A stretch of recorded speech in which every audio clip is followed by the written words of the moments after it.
Family Theater presents Susan Hayward and Sterling Holloway. From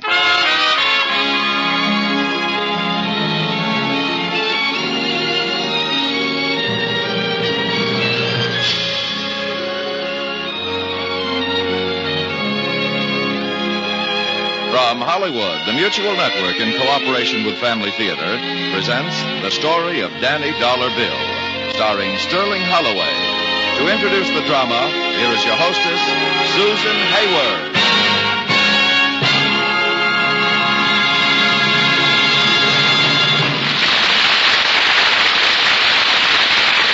Thank you, Colonel Lafano. Good evening, ladies and gentlemen. Family Theater's only purpose is to bring to everybody's attention a practice that must become an important part of our lives if we're to win peace for ourselves, peace for our families, and peace for the world. Family Theater urges you to pray. Pray together as a family.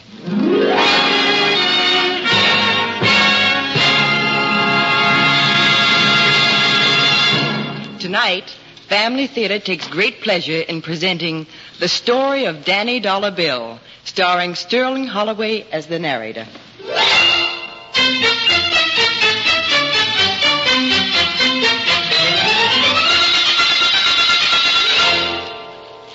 This is the story of a dollar bill named Danny. Danny wasn't exactly born. He was printed, which amounts to the same thing in the life of a dollar bill. Along with countless other dollar bills, Danny was put through huge machines which stamped him all over with numbers and official seals and all that goes to make the well-dressed dollar bill. Finally, he was put through a big machine that stamped a lovely picture of George Washington on one side of him. Danny didn't mind all this printing rigmarole, and in fact, it was kind of fun. When he went through the machine that stamped the picture on him, it tickled, and Danny wriggled. Well, finally, Danny went sliding out a chute and landed on a long, flat table. Cautiously, Danny lifted one of his crisp edges and glanced about. On an adjoining table, he saw a whole pile of new $5 bills, and being of a very friendly disposition, Danny yelled out to one of the fives. Hey!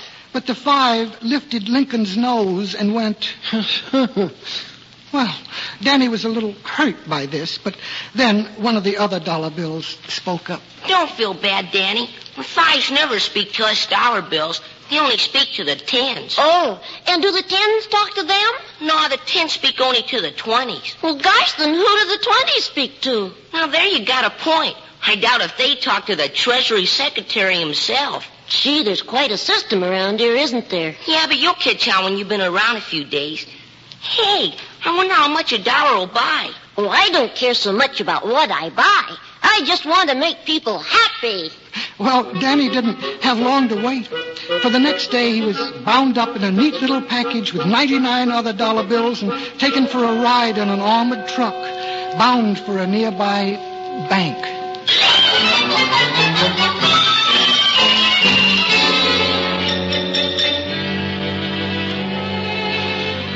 Danny was about to go into circulation. His life was about to begin.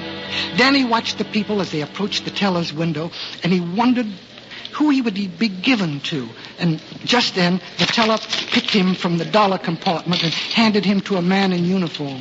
The man carried Danny and some other money from the bank and headed straight for a huge black limousine. He got in and then gave all the money to a very distinguished-looking gentleman sitting in the rear seat. And then they all drove away. Danny's imagination began to race. What would the man buy with him? Maybe some shares in a large corporation or part of a bridge or a building or an island even. And suddenly the car stopped and Danny was handed back to the chauffeur, who took him into a store and gave him to a girl behind a counter. The girl gave Danny an admiring look. Oh, brand new, huh? Just make it.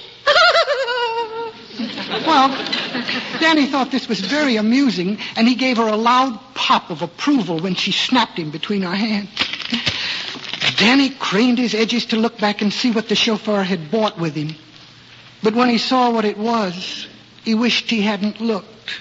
The man was walking away with 2 cigars.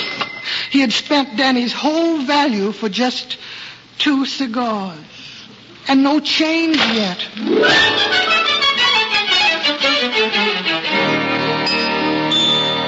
Shucks. Might just as well be a little old quarter or something if that's all I'm going to buy in this world. He said to himself. I thought at least I'd be able to... Hey, Bud. Sister. Hey. Who's that? Hey, I'm sitting right underneath you here. Underneath? Oh, gee, excuse me. I must be crowding you. Nah, sit still, chum. It's kind of cozy in all these cash registers, but we get used to it. Are you a dollar bill, too? It's so dark in here, I can't quite make you out. Yeah, we're all dollars in this here space. The name's Horace. Horace? Yeah, crummy name for a buck, ain't it? Oh, no. I didn't mean to... Oh, that's all right, kid. You knew? Yes. How do you like it? Well, it is a little disappointing so far. All I've done is buy 2 cigars. Don't worry, you'll get around. I just came in from the racetrack myself. Oh? Yeah. Now, there's the life, kid. Plenty of excitement. You're always on the move. Well, just what do we buy at the races? Well, we don't buy nothing, really. People use us to bet on the nags. You ought to see them. They go nuts. Does this betting make them happy? Happy? Yeah, I guess. When they win, which ain't often. The guys that bet me usually lose their shirts. I must be a jinx or something. Oh, I don't think I care too much about going to the racetrack then. You see, Horace, I want to make people happy when I buy things for them. Oh, you want to make people happy, huh? Well, it's a noble ambition, kid. I wish you luck. But the chumps that put me in their wallets never seemed much better off for having owned me. But as I say, I wish you good luck.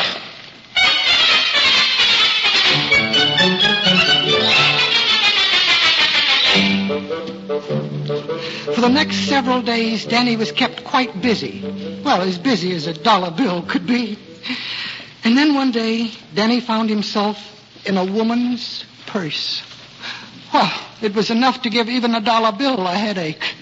Well, Danny was carried about in this purse for some time until one day the purse was opened and Danny found himself in the midst of a great celebration. He looked about and saw signs proclaiming what appeared to be a holiday in his honor, for everywhere there hung huge streamers reading Dollar Day. Danny's new owner carried him into a large department store where absolute bedlam reigned. Danny hadn't seen such confusion since one day in the bank when the Indian head pennies got after the buffalo nickels. And then he heard the woman saying to her companion, Mabel, I've got an extra $1 here. I think I'll buy George a tie. He doesn't need any more, goodness knows, but I can't resist the sale. And this was the last straw for little Danny Dollar Bill. Well, that does it. I'm not going to be spent for another silly purchase. Just wait till she reaches in here to get me. I'll take this one, dearie. Here's the money. Oh, I dropped it. Mabel, help me find the dollar, will you? I dropped it right here somewhere. Well, it just seemed to wiggle right out of my hand. Oh, dear, I hope I didn't lose it. You'll not find me if I can help it, lady. No, sir. Not if you're going to spend me for something you don't need. Well, Danny floated to the floor and was carried beneath the feet of the shoppers to the sidewalk outside, where a whirlwind of air lifted him high above the sidewalks. It was a gusty day, and Danny was blown for blocks before he finally came back to earth again. And when he did, he found himself in a park. Danny looked around. Now, let's see. This time I'll do the choosing as to who spends me. Hey, there's a fellow who looks like he could use me. Maybe he'd like $1 to spend on a meal or something like that. I'll just lift one of my edges to the wind and see if I can't drift over his way.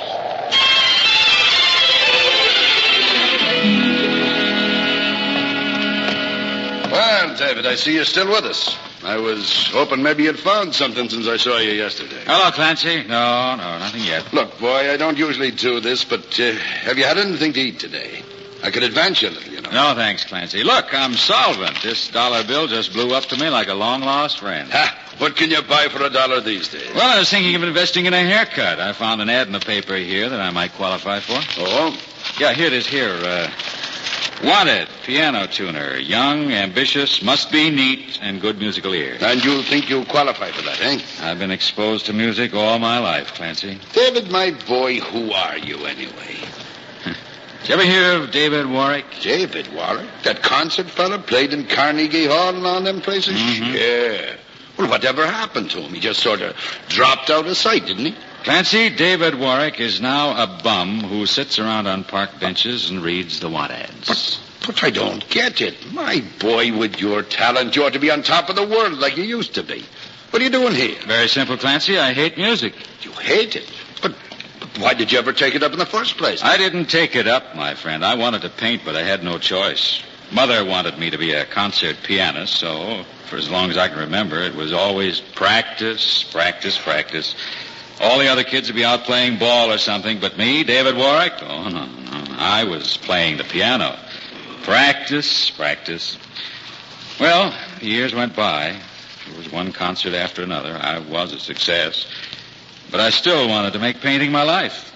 Mother was just as determined that I should not let it interfere with my music. Well, it finally got so bad that I had to sneak out of the apartment to attend art classes. Ah, those domineering mothers. I rode along with it for quite a while. And then I met Eve. She was an art instructor in the school I attended. And, well, Clancy, it was one of those things. I fell for her all the way. She for me. Or so I thought. What happened, lad? Good question, Clancy. I wish I knew what happened. She just plain vanished. I've been looking for her ever since. Months now. Well, it's hard for people to just disappear. Didn't she give any reason? Well, it's all very strange, Clancy. Things seemed to be going so well, we'd planned to be married. For obvious reasons, I'd avoided introducing her to Mother.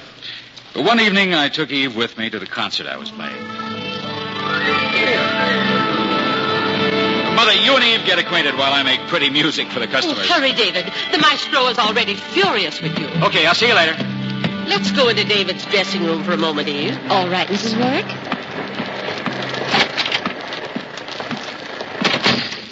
Eve, I'll get right to the point. I frankly don't approve of your marrying David. You don't? Why? I don't approve for this reason. I know just as well as I'm standing here that once David marries you and moves out of my home, he'll forsake his music for this painting whim of his. After all, it's his life. I know what's best for him. Well, Mrs. Warwick, I don't quite know what to say. Then let me say it for you. Now, I've taken the trouble to look into your life, Eve. You've had your present position with the art school for 5 years. You're considered one of their best instructors. You also support your invalid mother and your 2 younger brothers, correct? Yes. Quite. All very commendable. Now, I have a proposition for you. As you perhaps know, I wield considerable influence in certain circles of this city. Therefore, I am in a position to offer you the managership of the Chatsworth Galleries. The Chatsworth Galleries? A position a good many people would give anything to have. But in return... You are to give up the idea of marrying David. Oh. To be even more explicit, never see him again. Just vanish. But, Mrs. Warwick, you don't seem to understand. We love each other. Why, I wouldn't even consider such a thing. No job means that much to me. It might be wise to consider it, my dear. As I said, I do have considerable influence. You could report for work tomorrow morning and find someone else in your place. And also find yourself unable to get another teaching position anywhere in this city. But this is unbelievable. Well, think it over carefully, my dear. I'll leave you now and look in again at the end of David's concert. Oh, may I suggest? It would be better if we found you gone when we return. As I said, my dear, I am used to having my own way.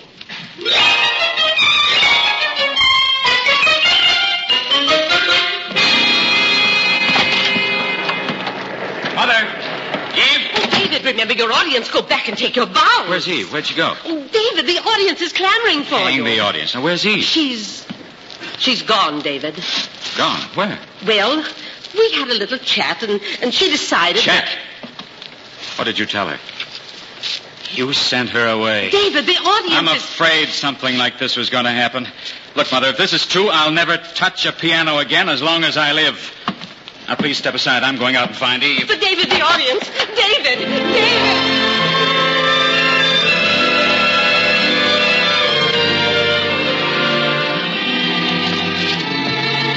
Well, That's the whole sad story, Clancy. I went out that night to find Eve, and I'm still looking. Never a trace of her, eh? No, not one. Mother is very thorough. There were no tracks. Yeah, well, where's that barber shop? It's right down there past the gallery a bit. The gallery? Art gallery? Oh, yeah, the Chatsworth Galleries. I've heard of them. Exhibition today. Admission $1. Proceeds to Orphans Milk Fund. You know, Clancy, I got a notion to go in. Gosh, it seems years since I wandered through one of these places. Well, it's your dollar. No, I guess I better not. Still...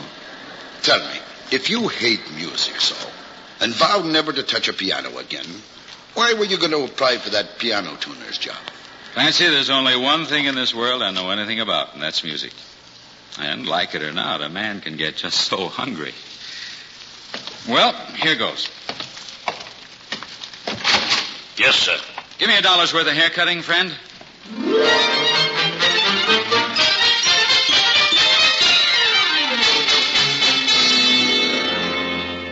Danny sat in the cash drawer of the barber shop, a very disappointed dollar bill.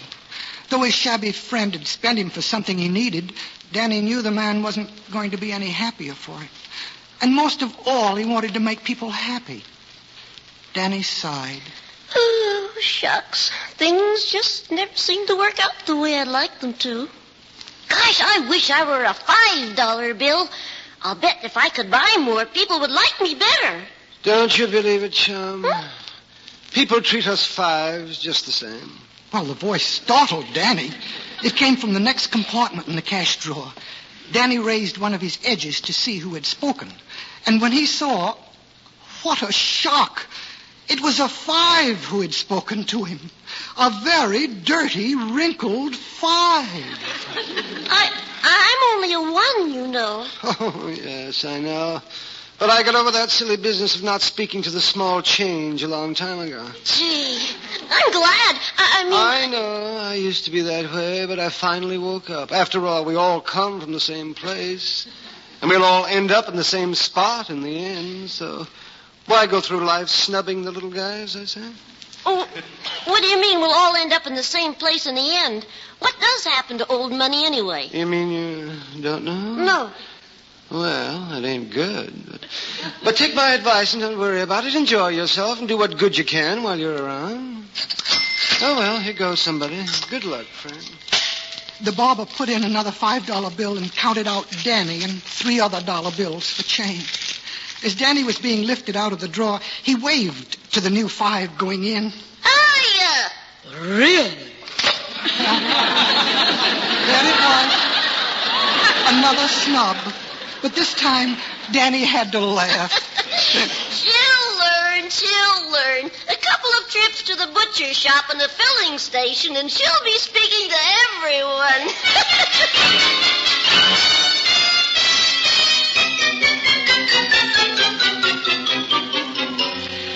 Danny began his usual round of buying again, always trying but never seeming to accomplish too much.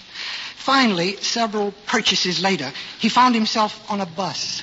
All right, step in, please. Step in. Step back in a bus, please. Let's go. A 5? Oh, come on, mister, have a heart. I know. It's the smallest you got. Okay, 40, 50, $1, 2, 3, 4. Now $1 makes 5. Step in, please. Ken, let me have a few dollars before we get there, will you? What for? Well, I know you. Once you get near those gambling tables, you'll not stop until we're flat broke. Oh, all right. Here. $2 ought to get us home in style. Good. Now you just forget that I've got it.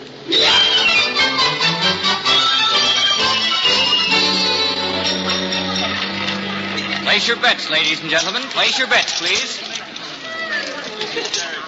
Let's go after this play. I'm tired. Wait a minute. Number 14 on the red wins. 14. Blast the lot. 14 red. Where's the rest of the money? Well, that's all, darling. You've reached the bottom of the barrel. But I can't stop now. I got this thing beat. Oh, Ken, really? No, I mean it. Give me that money you've got. Oh, no. Not on your life. Irene, give it to me. I'll give you $1. No more. $1? But I can't play $1 at this table. $1, Ken. Oh. Here. $1 on 14 red. $1? Really, sir? The slot machines are in the corner. Oh, look, I know this isn't quite cricket, but I've been here for hours. Give me a break, will you? Oh, $1 it is, then. I'm going, Ken. Are you coming with me? In a minute. Number 11, red, the winner. Number 11. Well? Okay. I can't understand it. Place your bets, please. Cash me in, will you, please? Sure thing. Here we are, $138. Hey, how'd this old bill get in here? Run out of new ones? Yeah. Sorry, sir, but $1's $1. Yeah, no, but I like new ones. Sorry. Oh, it's okay. I'll forget.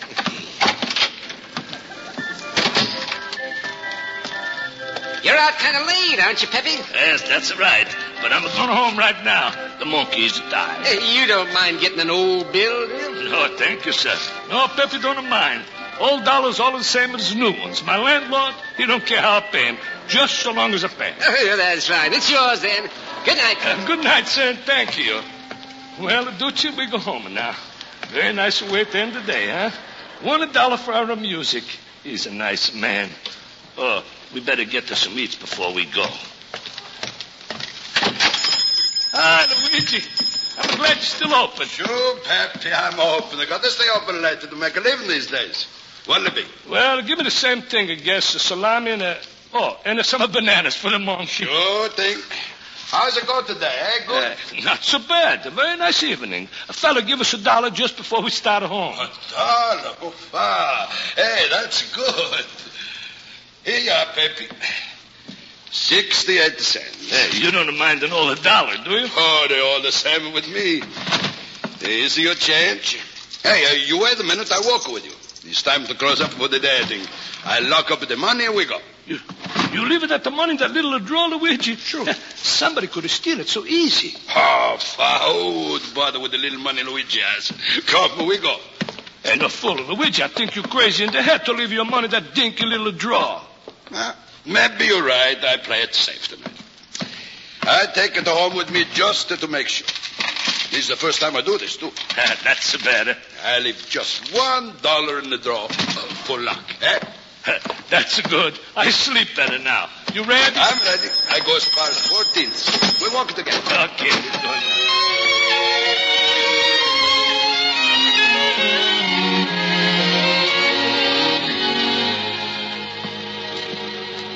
Boy, I have a good time. Leaves his money in this drawer. Hey, one lousy buck. Some haul. I'll hold it. Come on, hold it. Stop or I'll shoot. Okay, don't shoot. I give up. Well, son, I guess I don't have to ask you what you were up to. Come on, let's have it. Okay. All right, now the rest of it. That's it. That's all there was in the till. $1. Let's see about that. Yeah, looks like you were right. Not a very profitable evening's work, eh? Look, mister, give me a break, will you? It's not like I took $1,000 or something. All I got was $1. Can't you just sort of forget the whole thing? I promise, this is the last time I'll ever pull anything like this again. Honest. I'm sorry, son. It doesn't make any difference how much you got. You know, the penalty for murder is the same whether you kill one person or 20. It's the same thing in your case. So come on. That $1 bill may have bought you some time in reform school.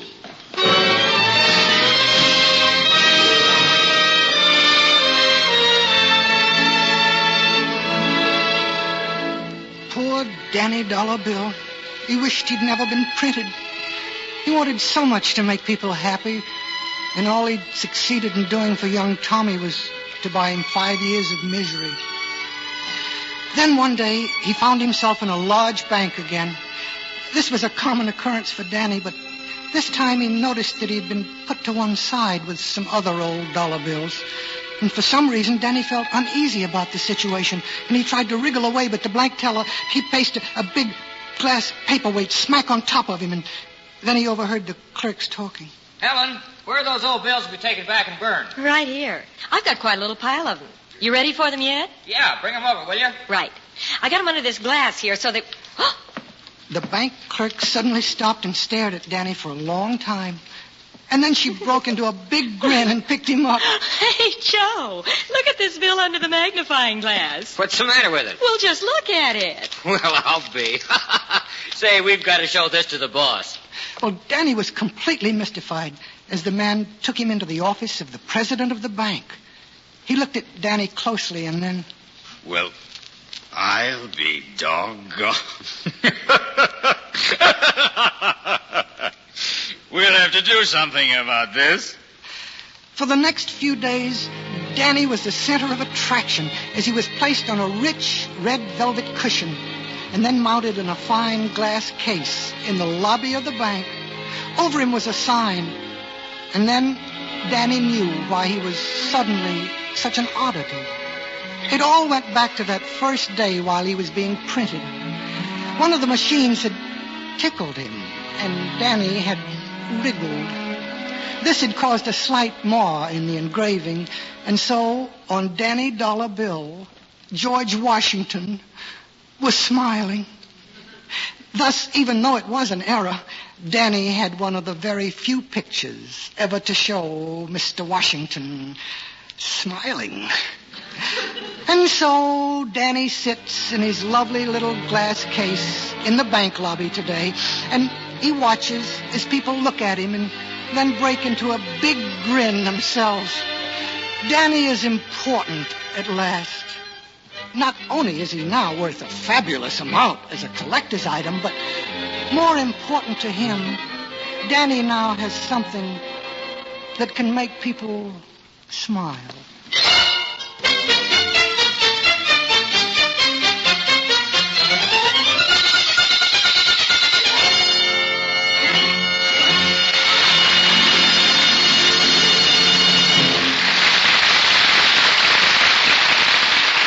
Susan Hayward again. Did you know that medical insurance is a Chinese invention? Well, it is. Many years ago, the head of a Chinese family made arrangements to pay his family doctor at the end of each year, but to pay him only for those days on which there had been no sickness in his home. Just the reverse of how it should be done, you might say. But think for a moment. Doesn't it make sense? He paid his doctor to keep his wife and children well, not to make them well. You can be sure that doctor did everything in his power to see that there were very few days of sickness in that home. Soon all of his neighbors heard about his wonderful plan and made the same arrangement with their own doctors. And then, after a time, it became a national custom. You know, this custom can be applied to other things with just as much success. With prayer, for instance. If you'll do as Family Theater advocates, pray together as a family, you'll be doing more to ensure your family's unity than you might think. Through prayer, you'll strengthen your family unit enough to withstand any domestic ill that might arise. For it's more than a slogan. It's a promise when we say, the family that prays together stays together. More things are wrought by prayer than this world dreams of.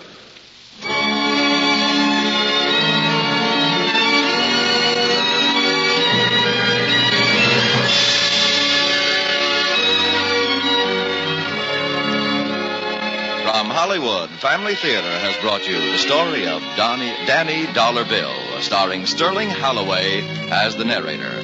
Susan Hayward was your hostess, and Marion Richmond played Danny Dollar. Others in our cast were Ted DeCorsia, Verna Felton, Whitfield Connor, Howard McNear, Martha Shaw, Jeffrey Silver, Jack Raymond, Billy Baucom, and Baden Powell. The script was written by William Lutz, with music composed and conducted by Harry Zimmerman, and was directed for Family Theater by Joseph F. Mansfield.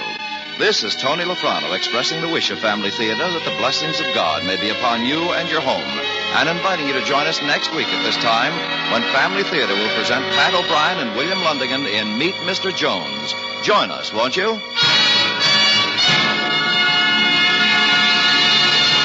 This is the Mutual Broadcasting System.